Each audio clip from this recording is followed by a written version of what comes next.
Days నుంచి మనం చూస్తున్నాం భారతీయ జనతా పార్టీ పైన కామెంట్ కానీ, అదేవిధంగా బండి సంజయ్ గారు కేంద్ర మంత్రి ఆయన పైన కామెంట్ కానీ చాలా ఎక్కువనే ఈ బీఆర్ఎస్ నేతలు, ఇప్పుడు కాంగ్రెస్ నేతలు స్టార్ట్ చేసినారు.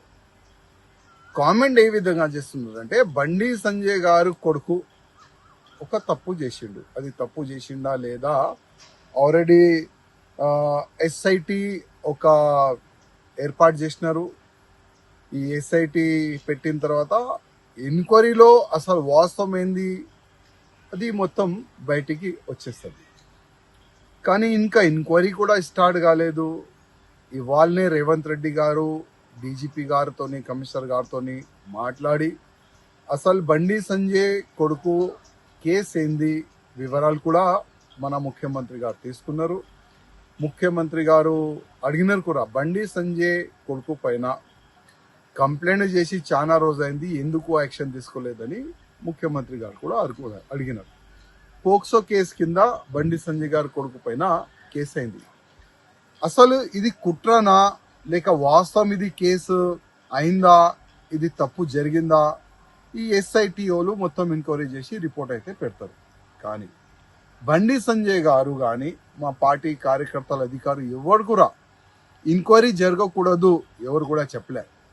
బండి సంజయ్ గారు ముందు నుంచి చెప్తున్నారు, ఒకవేళ నా కొడుకు కూడా తప్పు చేస్తే ఎంక్వైరీ చెయ్యండి, వేరేకి శిక్ష ఏ విధంగా ఇస్తారు నా కొడుకు కూడా ఆ శిక్ష వేయండి, మేము రెడీ అని బండి సంజయ్ గారు ముందు నుంచి ఈ మాట చెప్తున్నారు. ఈ మాట చెప్పిన తర్వాత కూడా కంటిన్యూగా బీఆర్ఎస్ వాళ్ళు కొంతమంది ఎలక్ట్రానిక్ మీడియాని ఫేవర్గా తీసుకొని, కొంతమంది యూట్యూబ్ ఛానల్ని ఫేవర్గా తీసుకొని చాలా వరకు బీజేపీ పైన అటాకింగ్ చేస్తున్నారు, బండి సంజయ్ గారు పైన అటాకింగ్ చేస్తున్నారు, మా పెద్ద నాయకుల పైన అటాక్ చేస్తున్నారు.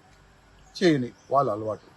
కానీ 29 ఇంటర్మీడియట్ మన విద్యార్థులు, అది కూడా వాళ్ళు మేనర్ ఉండే చనిపోయినారు ఇదే బీఆర్ఎస్ సమయంలో.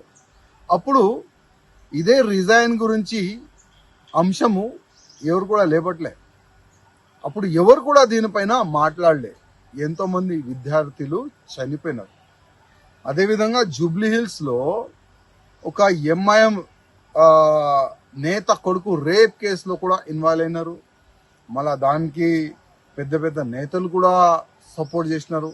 అప్పుడు కూడా రిజైన్ గురించి ఎవరు కూడా మాట్లాడలేదు. కానీ ఇవాళ బండి సంజయ్ గారు రిజైన్ ఇవ్వాలని ఒక అంశం లేబడుతున్నారు. రిజైన్ ఎందుకు ఇవ్వాలి? బండి సంజయ్ గారు ఒకవేళ ఎంక్వైరీ జరగకూడదు, నా కొడుకు అమాయకుడు చెప్తే ఆ విధంగా మీరు డిమాండ్ చేయొచ్చు. కానీ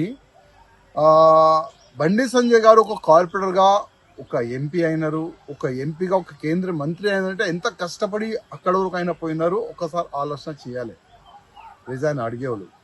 కానీ మీకు రాజకీయం ముఖ్యం, మీరు రాజనీతి చేస్తారు, నో ప్రాబ్లం. కానీ బండి సంజయ్ గారు గురించి తప్పుగా ఎవరు కూడా మాట్లాడొద్దు. ఎంక్వైరీ జరుగుతుంది, పక్కా ఎంక్వైరీ జరగాలి. ఒకవేళ బండి సంజయ్ గారు కొడుకు తప్పు చేస్తే శిక్ష కూడా తప్పు 100% ఉంటుంది. దానికి బండి సంజయ్ గారు కానీ ఏ భారతీయ జనతా పార్టీ నాయకుడు కానీ అడ్డు రారు. 100% ఎంక్వైరీ జరుగుతుంది. ఆ ఎంక్వైరీలో ఏమొస్తుంది అది నేను చెప్పలేను. కానీ మా పార్టీ నుంచి క్లియర్గా ఒక మెసేజ్ ఉంది, ఎవరైనా తప్పు చేస్తే శిక్ష పక్కా ఉంటుంది, అది ఎవరైనా ఉండదు.